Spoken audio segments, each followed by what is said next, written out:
wanted to see me, Minister.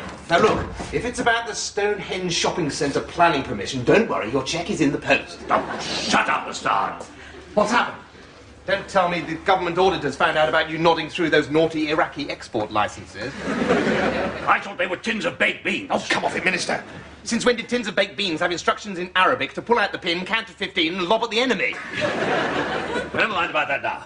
What I want to talk to you about is something far more important. I am talking about total financial ruin for the whole country. Oh, really? Yeah. Do go on. Well, sit down, Mr. Now then, what has been the linchpin for Tory success since 1979? North Sea oil.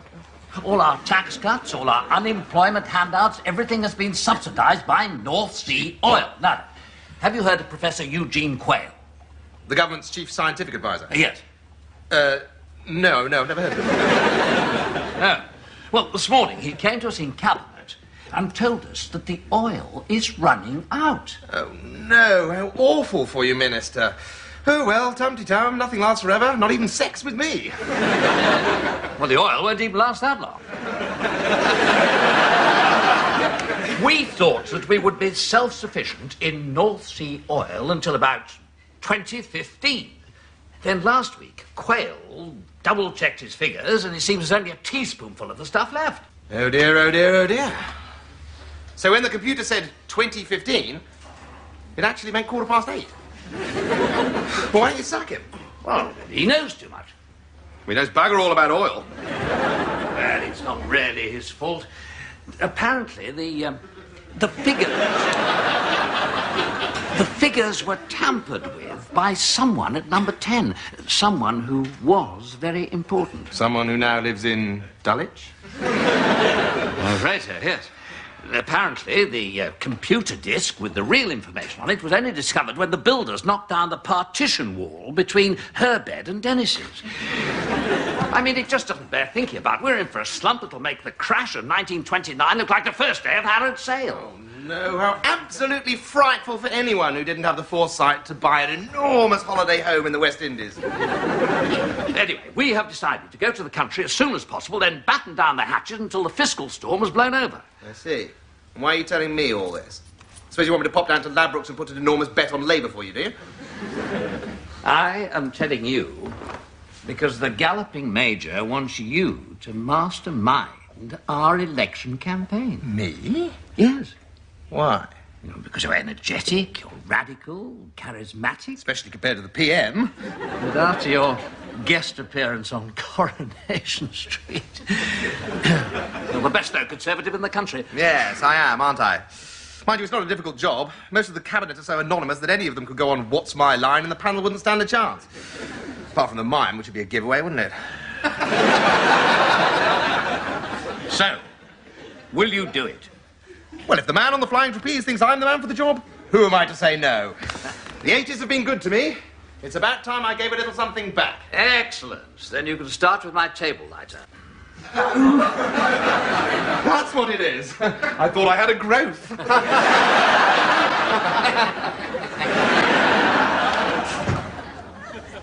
Here's that chap, Dervish.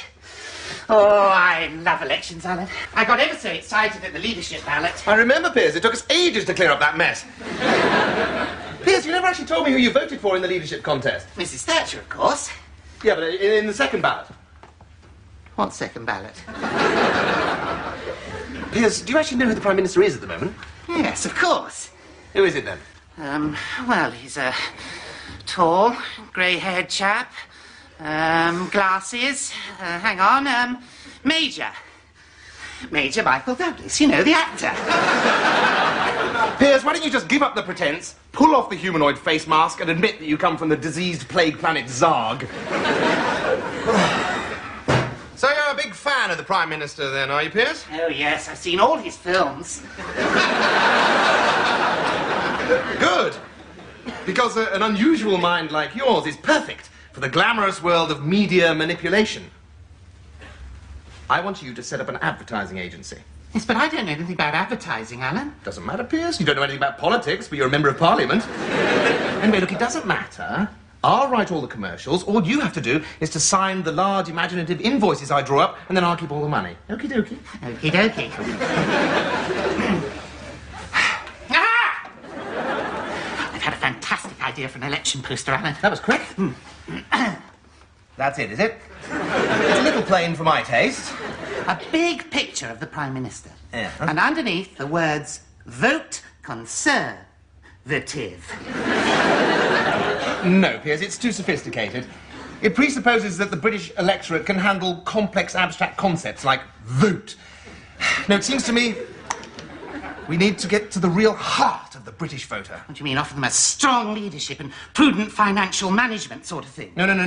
Offer them 4 free cans of lager and a night out with Gaza. And for the middle classes, free Marks and Spencer chicken granthams. What's a chicken grantham? Chicken Grantham, it's a new range in honour of Lady Thatcher of suburbia. It's just like a chicken Kiev, except when you cut it open, there's actually bugger all inside. Yes, but that's bribery, Alan. I know, it's good, isn't it? Anyway, Sir Greville poo-pooed my other idea for winning the election. Oh, yes, and what was that? Rounding up all known Labour voters in marginal constituencies and holding them in police cells till the ballot closes. That's awful, you can't do that. I know. Apparently that's how we got a landslide in '87 and Sir Jeeves on trial again. Alan? How did they trace the people who voted Labour? Oh, Piers, come on. All the ballot papers have a little serial number in the top right-hand corner. Everybody knows who everybody voted for. Everybody knows that. So they could find out that I voted Labour, for example.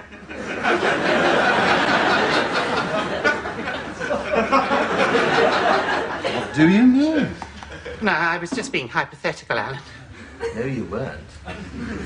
You voted Labour last time, didn't you? Well, there were a lot of candidates and I got rather confused. Piers, you were voting in your own constituency. Your own name was on the ballot paper. I'm sorry, Alan. Oh, dear. Oh, dear. Oh, dear, oh, dear. Oh, dear, oh, dear. I shall have to teach you who to vote for next time, won't I? Give me the hot thing. Bottom, Piers. Flap. No, jacket flap. Piers, Fletcher.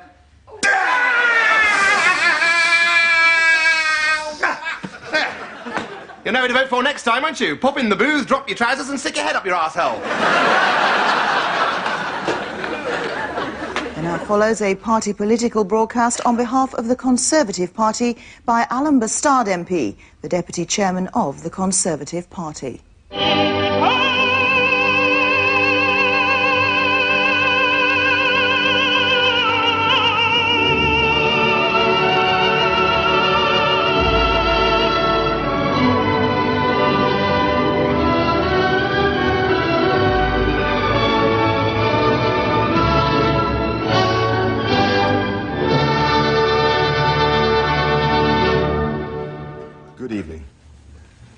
Who in this country was not moved when that great Englishman, Gaza, wept bitter tears at the World Cup last year?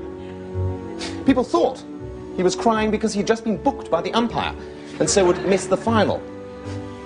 But that was not the reason. He was crying at the thought that the Conservative government, the only government this young hero had ever known, was behind in the opinion polls.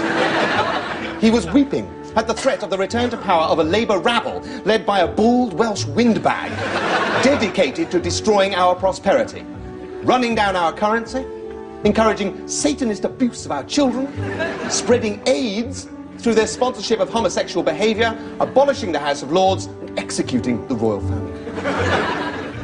Gaza didn't want that for his children. Do you want it? For yours?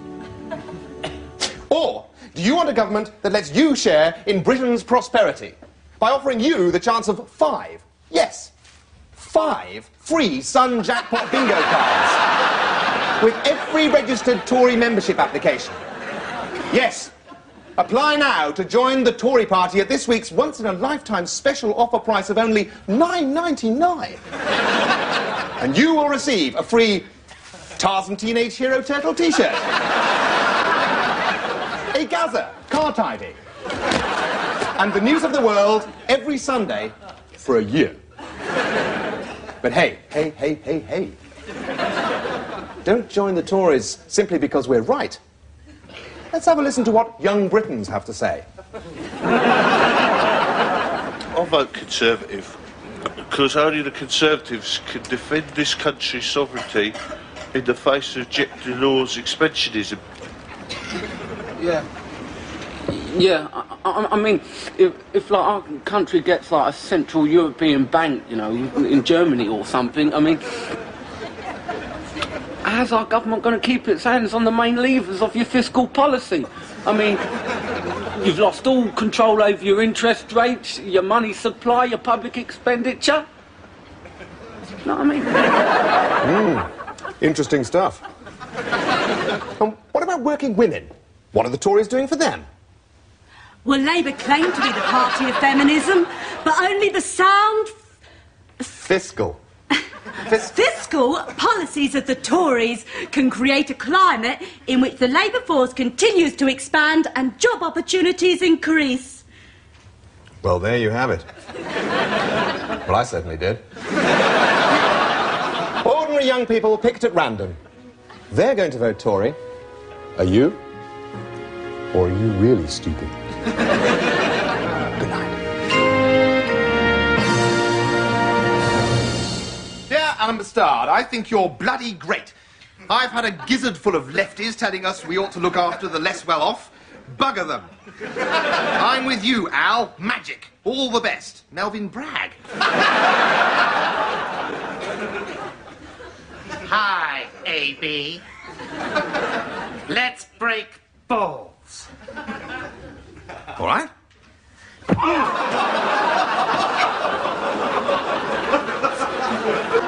And where do you think you have been, Piers? At the Groucho Club. Power lunching. Don't be ridiculous. You don't know anyone powerful apart from me. Ah, well, that's where you're wrong. I just had a deal with the owner of the biggest chain of poster sites in the South. Biggest in the South? Yeah, I knew you'd be impressed. It wasn't easy, and it wasn't cheap.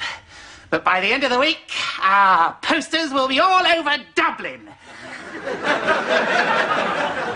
Piers, Dublin is no longer in the United...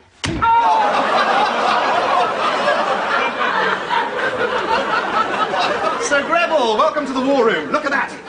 We're 11 points ahead. We can call the election any time we want. We'll romp it. Piers? I think I've lost a testicle. What is this idiot doing here? Why is he dressed like a breakfast television astrologer? Piers here is in charge of the media. Perfect choice, really, being mediocre. Send the dolt out for a comic. I want to speak to him in private. We're going to get a comic dolt. He wants to speak to me in private. Now, Minister, if this is about those vicious rumours that I've been taking cash away from the election fund... Well, of course you have, Bastard. We'd be worried if you hadn't. No, it's far more important than that. The opposition parties are in total disarray. We are heading for a landslide, damn it. Well, what's wrong with that? We don't want to win the election, not with total economic collapse just around the corner. The whole idea of appointing you was you'd run such an odious campaign, the public would all vote Labour, then they'd have to carry the can. Well, why didn't you tell me we were supposed to lose? Excuse me, Alan. God, which comic did you want me to buy? Piers, it doesn't matter. Just get the Beano, the Dandy, or the Daily Express. It's all the same to me. Now get out! No, don't get out! No. Piers, get back in again. Piers, hello. Hello. Ha!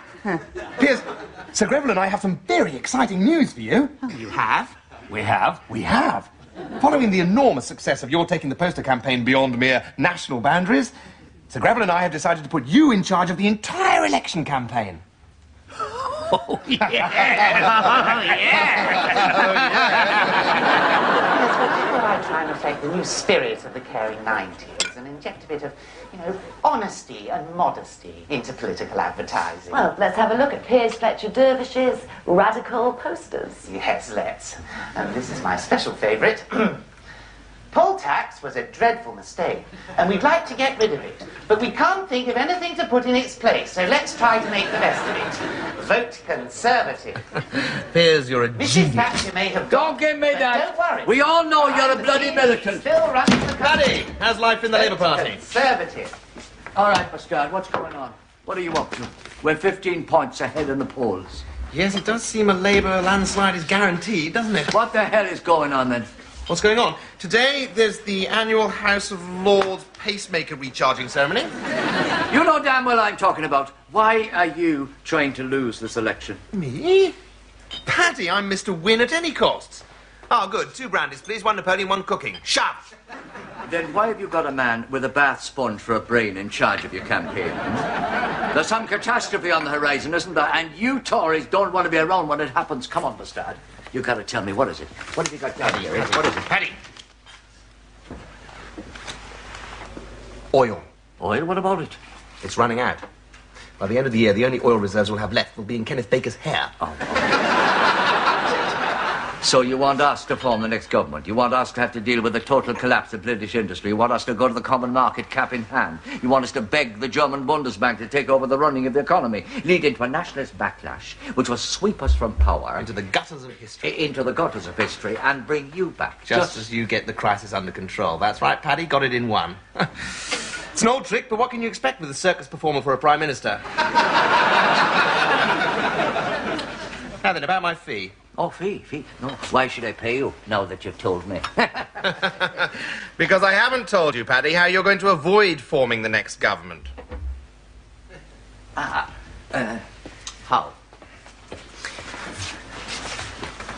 Cheers. How? Well, money first, Paddy. Money. No, we've not got any money. We've not got any money, don't give me that. I have it on good authority. There's been a very generous offer made by someone who wants to buy Labour Party HQ and turn it into a private hospital. Oh, no. We'd never sell it. Besides, it was a derisory offer. It's the best one I'm going to give you. Oh, you mean you... All right, I'll talk to Glynis. Cheers.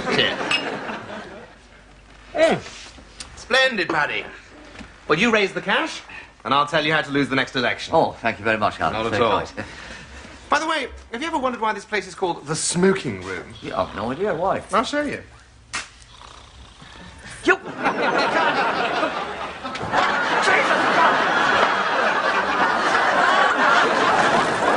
Party believe that we should expand our way out of this recession. And so, Mr. Speaker, I am proud to be the author of our new policy document. Spend now, worry later. If elected, we shall double old age pensions. We shall eliminate health service waiting lists and introduce free university education for all, and also abolish value-added tax. We cost these proposals at approximately £700 billion in a full year. Yes. And how do you intend to pay for all of this? There,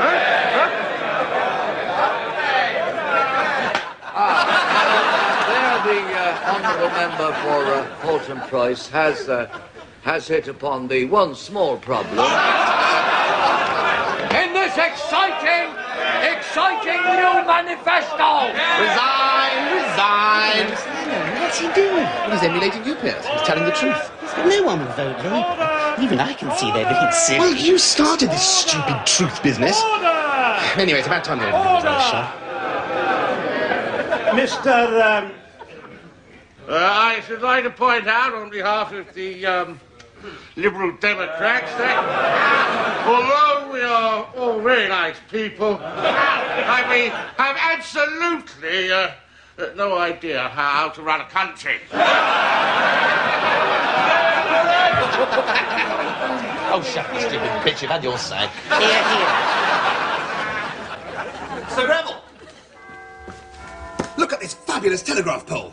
Labour 4%, Liberal 4%, Conservative 4%, do not intend to vote 77%. There's no way we can win the election now. Oh, damn the election at the start. I'm going bankrupt. What? Well, somebody has leaked this oil story to the press. So now my share portfolio is about to go through the floor. My house is going to be worth slightly less than it was when it was built in 1763.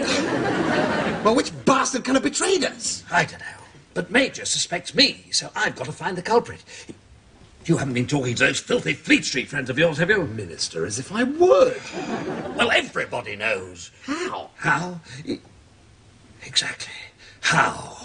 Just Jeffrey's style, the bitter old has-been. No, calm down, Minister, calm down. Come and have a sit down. Yes, calm, Grubble, calm, yes. Don't Have a few ciggies and do your breathing. I don't envy you, Minister. I suppose you'd do anything to have things back the way they were before all this blew up. Oh, anything, anything. I do have one idea. Really? But it's a desperate shot. And it wouldn't come cheap. And I may not even come out of it alive myself. Bustard, you owe it to Great Britain. All right, I do. Very well then, so be it. I'll have to dictate a letter to you. To the Governor of the Bank of England. Dear Sir, this is to introduce Alan Bustard, MP, who is here on urgent government business. As you can see, he has a large, empty sack with him. Help him fill it.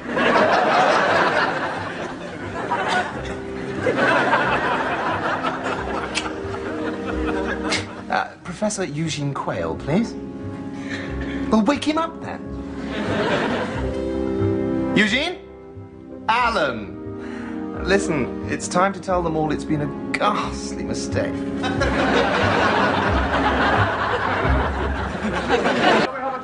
Yes, I made a ghastly mistake. I grossly underestimated Britain's North Sea oil reserves, and I have already tendered my resignation.